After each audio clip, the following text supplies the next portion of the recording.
Congresista Arana, bienvenido al programa. Buenos días. Muy buenos días, Jack. Buenos días a la audiencia de Radio Exitosa. Bien, congresista, hablábamos acerca de este hecho, de la mega corrupción.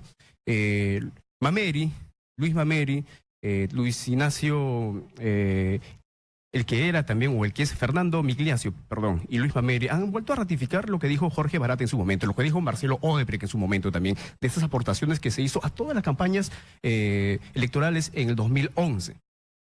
Con esto nada más nos vienen a decir de que es verdad. Estamos corroborando de que esto es cierto, de que todos los partidos políticos recibieron dinero en las campañas electorales. Sin embargo, están libres los inculpados en esta situación. ¿Cuál es su opinión al respecto, congresista? Bueno, en principio eso ha contribuido al descrédito de la política. Es decir, cuando una gran empresa aporta esas cantidades de dinero, no lo hace gratis. No es que haya ahí un benefactor. Lo que hay es un inversor. Es decir, va a poner su dinero y luego va a hacer que ese gobierno dé leyes o haga desembolsos económicos para favorecerle. Es decir, es un mecanismo de corrupción y de manejo del Estado. Y todas las fuerzas políticas que lo han recibido, ¿no? Porque entendemos que fueron las campañas del 2006 y del 2011. Así es. ¿No? En algunos casos, como también se ha admitido en el Perú, por ejemplo, no nos olvidemos que en algún momento una famosa entrevista en Expreso del señor Dionisio Romero o del señor Roque Benavides admitían que le han dado plata a todos los candidatos que ellos consideraban que podían ganar, ¿no? No importa si es de centro, izquierda, de derecha. ¿Esto es válido, congresista? No, debería estar prohibido. ¿Pero por qué? El Frente Amplio ha planteado en el Congreso de la República que la modificación de la ley electoral y la ley de partidos políticos en realidad debería prohibir el financiamiento privado de esa manera. Podrían haber algunos topes y deberían haber sanciones. Pero esto ha venido funcionando descaradamente, congresista. No, claro, lo que estamos viendo es la compra de candidatos, la compra de presidentes, la compra de congresistas. Eso es lo que estamos viendo y eso es grave, ¿no? En este caso, si no se descubría la corrupción, la investigación de la corrupción que está viniendo del lado del Brasil, probablemente esto se hubiera quedado escondido, nos hubiéramos hecho la vista gorda, las fiscalías no hicieron su labor, la SUNAT no hizo su labor, la Contraloría General de la República y la Unidad de Inteligencia Financiera no hicieron su labor y hemos llegado a estos niveles en los que hay que investigar y hay que sancionar. Creo que todos los involucrados en este hecho de mega corrupción, jamás se les pasó por la cabeza que esto iba a pasar. No, porque o en todo caso pensaban que era normal que lo hicieran. Yo creo que pensaron dos cosas. Uno, que nadie se va a enterar. O lo otro, que si a todos le dan, también que le den su parte. Por el contrario, ¿no? Si uno comienza a investigar estos temas, seguramente aquellos a los que no les buscaron fueron a verlos. Entonces, aquí hay un tema muy grave, ¿no? Han financiado campañas con dineros de la corrupción, ¿no?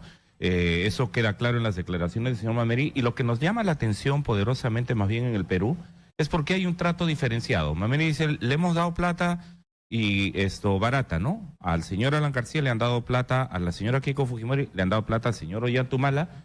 ¿Por qué a unos prisión preventiva y a otros no?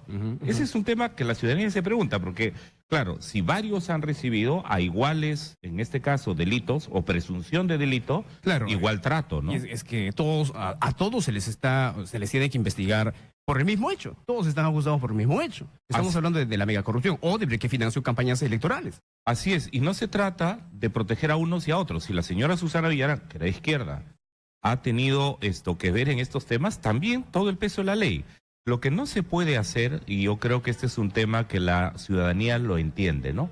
Es que haya impunidad para unos y para otros sanción, porque si no, el sistema colapsa, ¿no? Es decir, si a algunos se les perdona porque tienen influencias en el Poder Judicial, en el Ministerio Público, en los medios de comunicación. Recordemos que también Barat ha hablado de que se ha pagado a periodistas, dicen ellos, también a jueces, dicen, ¿no? O sea, este tema es muy hondo, muy profundo, y aquí hay que exigir desde la ciudadanía que efectivamente pueda caer cabezas realmente grandes y que haya un trato de la justicia igual para todos. Con estos hechos y otros tantos más, la gente sigue teniendo descrédito por el Poder Judicial. No cree en el Poder Judicial porque no se está midiendo el hecho con la misma vara a todos. Así es, no cree en el Poder Judicial, no cree en la Fiscalía, no cree en el Congreso, no cree en sus instituciones, y esa es la parte más nociva de la corrupción.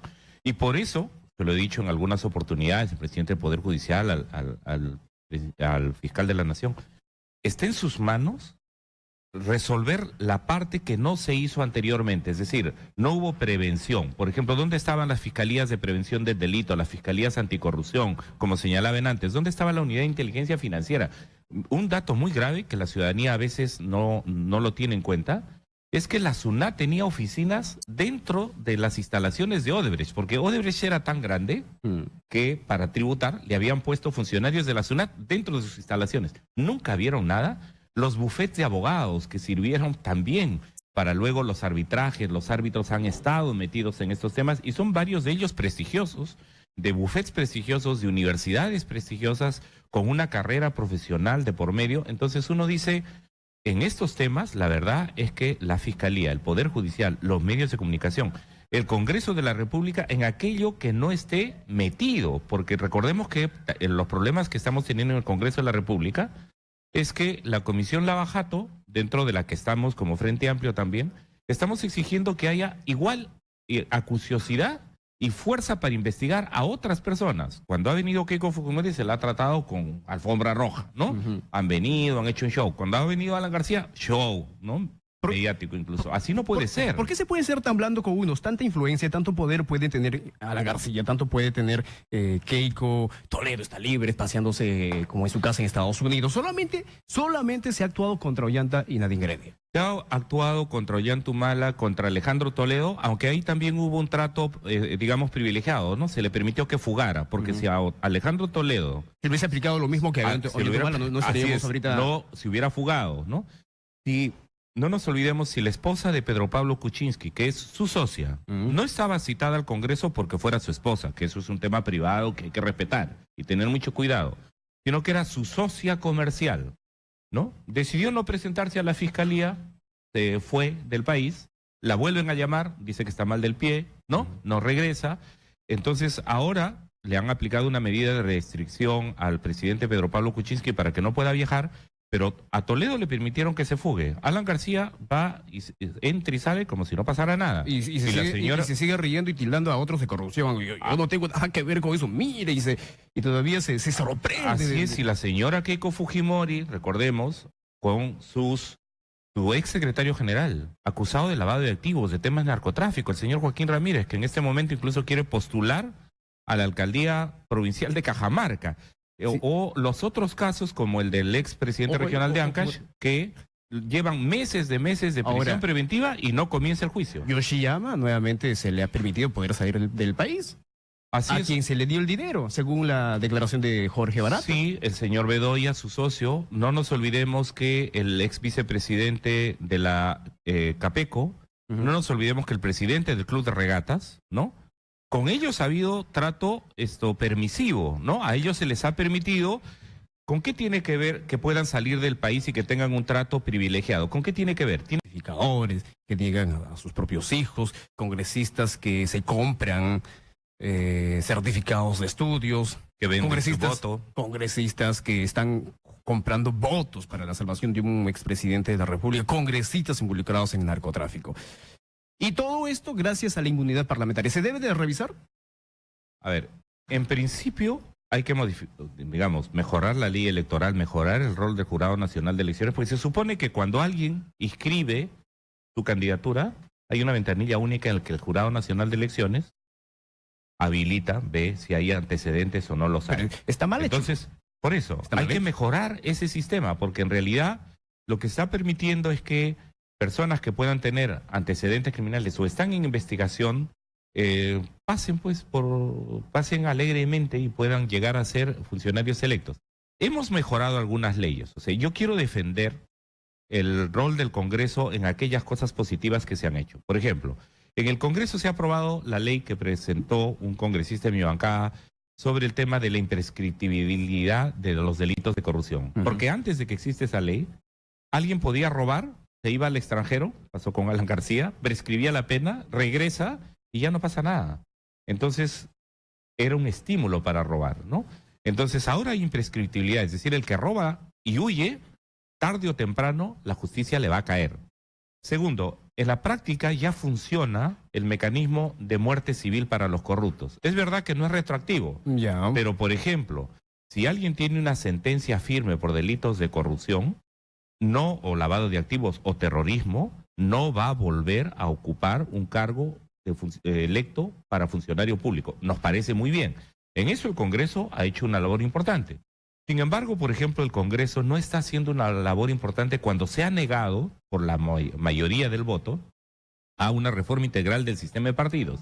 Entonces, en este momento, por ejemplo, el financiamiento privado para los partidos va a seguir siendo un elemento de compra de congresistas, de compra de políticos a favor de intereses mezquinos. Yo le pregunté si se debe de revisar o no la inmunidad parlamentaria, porque bajo esto se están escudando muchos congresistas. A ver, bajo esto no se puede seguir la investigación. Aclaremos las cosas, ¿no? Uno, ¿tienen inmunidad parlamentaria aquellos que han cometido delito antes de ser congresistas? No, no la tienen. La prueba está, por ejemplo, que en el caso del congresista Vinicio Ríos, así es, ¿no? El Poder Judicial y el Ministerio Público ha podido seguir investigándolo. Es más, le han dado una sentencia.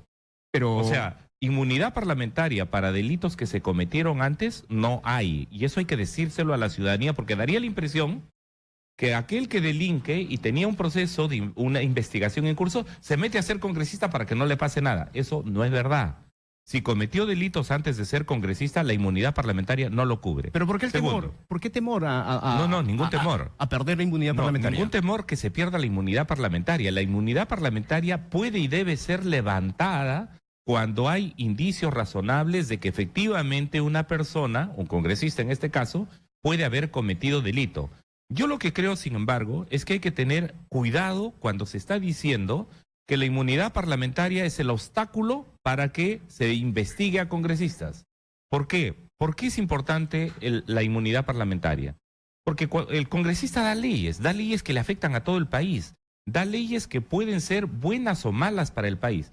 ¿Qué pasa si los congresistas, en el uso legítimo, honesto de su función, comienzan a ser presionados y chantajeados y extorsionados para que a través de cualquier denuncia, cualquiera puede denunciar a un congresista, ¿no?, orienten su voto? Sería nefasto para el país. Entonces, yo creo que hay que mantener la inmunidad parlamentaria, pero no de manera absoluta. Y eso implica varias cosas. Uno, tendríamos que reformar, el Frente Amplio está planteando y hemos dejado de asistir a la Comisión de Ética. La Comisión de Ética no puede estar manejada por la mayoría parlamentaria, porque ya sabemos qué va a pasar. Lo blindan en la comisión y luego lo blindan en el pleno.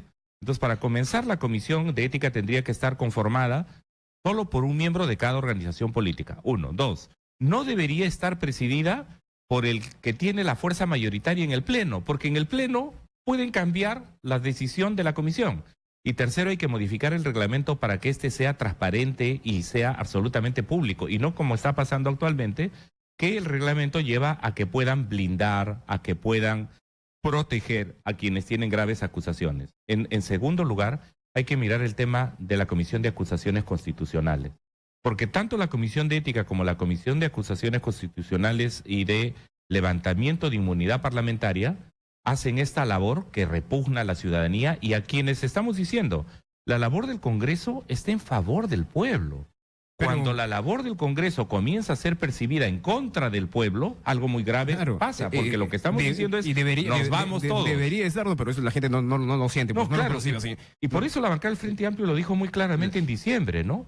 Si esta crisis política no se resuelve. El Perú pide disolver el Congreso, el Perú pide cambio en el Congreso de la República. Así es, pero cuidado con el tema. Nosotros en el Frente Amplio estamos de acuerdo en que si esta crisis no se resuelve, por ejemplo, si la Comisión de Ética sigue como está, si la Comisión de Acusaciones Constitucionales o de Levantamiento de Inmunidad Parlamentaria se usa como se está usando, esta crisis política se va a profundizar. Y como lo hemos dicho en el Frente Amplio, nos iremos todos, pues, porque realmente no se puede continuar con lo mismo. Hay una crisis. Pero perdón, si me permite terminar, pero hay un problema muy grave, ¿no? Que hay que decirle a la ciudadanía.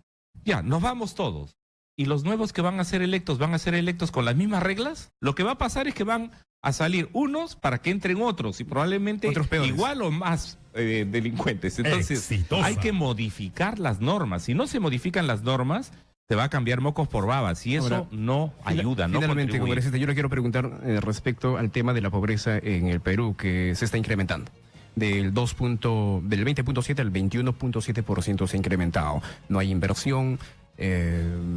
Recordará usted que ha sido un firme opositor a las inversiones privadas en su momento contra Conga. ¿Qué puede decir al respecto? ¿Se le consideraría he dicho siempre, y hay además no solo declaraciones, sino decisiones consecuentes, que las inversiones que no generen daños, las inversiones que no vengan a imponerse, las inversiones que no violen derechos humanos y estén vinculadas a la corrupción, bienvenidas y promovidas en el país. ¿Por qué en Cajamarca nos opusimos a Conga como ahora nos oponemos claramente para decir que Tía María no debe hacerse?